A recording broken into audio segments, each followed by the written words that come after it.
នៅរសៀលថ្ងៃសុក្រទី28ខែមីនានេះគ្រោះរញ្ជួយដីកម្រិតធ្ងន់ធ្ងរដែលមានកម្រិតដល់ទៅ 7.7 រិចទ័របានធ្វើការវាយប្រហារចំតំបន់ភាគកណ្ដាលនៃប្រទេសមីយ៉ាន់ម៉ាខណៈដែលការរំជួយដ៏ខ្លាំងក្លានេះក៏បានជះឥទ្ធិពលទៅដល់ប្រទេសថៃនិងវៀតណាមផងដែរនេះបើយោងទៅតាមការចេញផ្សាយរបស់ទីភ្នាក់ងារសារព័ត៌មាន AFP នៅមុននេះប៉ុន្មានម៉ោងប៉ុណ្ណោះប្រជាជនថៃនៅក្នុងទីក្រុងឈៀងម៉ៃបានលើកឡើងថាពួកគេបាននាំគ្នារត់ចេញទៅខាងក្រៅអគារស្របពេលដែលអគារនានាបានរងនឹងការរញ្ជួយដីនេះបើតាមសារព័ត៌មាន AFP នៅតំបន់ភាគខាងជើងនិងភាគកណ្ដាលនៃប្រទេសថៃបានទទួលរងនូវឥទ្ធិពលរំញ័រនៃគ្រោះរញ្ជួយដីនេះយ៉ាងណាមិញភ្លាមមិនទាន់មានសេចក្តីរាយការណ៍អំពីទំហំនៃការខូចខាតនិងមនុស្សរងគ្រោះថ្នាក់ដែលបង្កឡើងដោយការរញ្ជួយដីជាផ្លូវការនៅឡើយនោះទេក៏ប៉ុន្តែបើយោងទៅតាមប្រភពព័ត៌មានពីបណ្ដាប្រភពផ្សេងផ្លូវការបានលើកឡើងថាអ្នកដែលជាប់នៅក្នុងអគារបែកបាក់នោះអាចមានចន្លោះពី43នាក់ទៅ80នាក់គ្រោះរញ្ជួយដីនេះគឺបានធ្វើឲ្យមានការភ្ញាក់ផ្អើល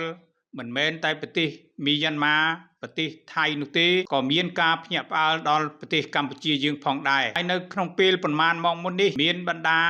ប្រភពព័ត៌មានមួយចំនួនបានលើកឡើងថាមានការជះនៅឥទ្ធិពលមានការរញ្ជួយខ្លះៗនៅក្នុងប្រទេសកម្ពុជាយើង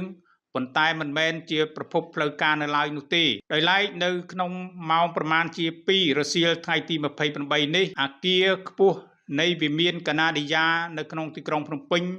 ត្រូវបានកាសឲ្យមានការចាក់ចេញ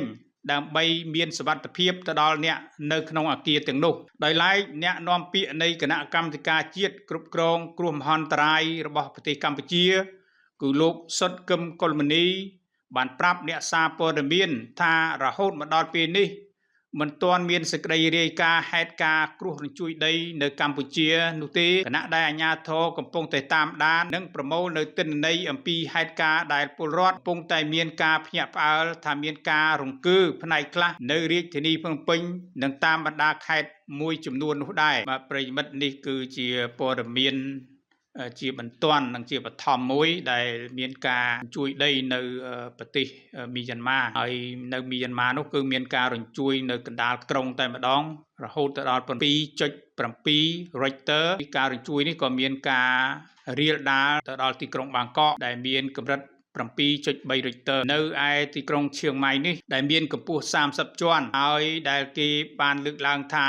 ស្ថិតនៅក្រោមការគ្រប់គ្រងរបស់ការិយាល័យសវនកម្មរបស់ប្រទេសថៃនេះត្រូវបានដួលរលំទាំងស្រុងហើយនៅក្នុងនោះក៏គេប៉ាន់ប្រមាណថានឹងមានមនុស្សយ៉ាងហោចណាស់កប់នៅក្រោមអគារមិនដឹងថាស្លាប់ឬក៏រស់ឬក៏យ៉ាងណាទេចំនួនពី43ទៅ80នាក់ហើយស្ថានភាពនេះមានការច្បោកច្បល់ហើយក៏មានការភ័យខ្លាចយ៉ាងខ្លាំងប្រជាជនដែលរស់នៅអគារខ្ពស់ៗនៅក្នុងប្រទេសថៃក៏នាំគ្នារត់ចាកចេញពីក្នុងអគារមកកាន់ផ្លូវថ្នល់យ៉ាងច្រើនកកកហើយក៏មានការភ័យខ្លាចយ៉ាងខ្លាំងក្លាផងដែរដោយឡែកនៅក្នុងប្រទេសកម្ពុជាយើងនេះបើយោងទៅតាមគណៈកម្មការជាតិគ្រប់គ្រងគ្រោះមហន្តរាយគឺមិនទាន់បានបញ្ជាក់ជាផ្លូវការនៅឡើយទេអំពីការដែលឥទ្ធិពលខ្លះឬក៏យ៉ាងណាដែលប្រជាជនរបស់យើងបានលើកឡើងថាអាចមានកន្លែងខ្លះក៏មានរង្គើតិចតួចហើយកន្លែងខ្លះក៏មិនមានបញ្ហាអ្វីនោះដែរហើយនៅវេលាម៉ោងប្រហែលជា3រសៀលថ្ងៃទី28ខែមីនាឆ្នាំ2025នេះលោកគុនគីមដែលជាទីរដ្ឋមន្ត្រីហើយទទួលបន្ទុកបេសកកម្មពិសេសនិងជាអនុប្រធានទី1នៃគណៈកម្មការជាតិគ្រប់គ្រងគ្រោះមហន្តរាយបានអះអាងប្រាប់សារព័ត៌មាននៅក្នុងស្រុកថានៅពេលនេះ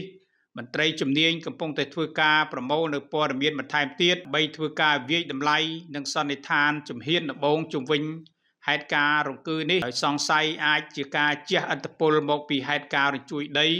កម្រិតធ្ងន់នៅក្នុងប្រទេសជិតខាងយ៉ាងណាក៏ដោយលោកទេសរដ្ឋមន្ត្រីគុនគីមនឹងបញ្ជាក់អំពីហេតុការណ៍ក្រោយទទួលបាននិងមានការវាយតម្លៃ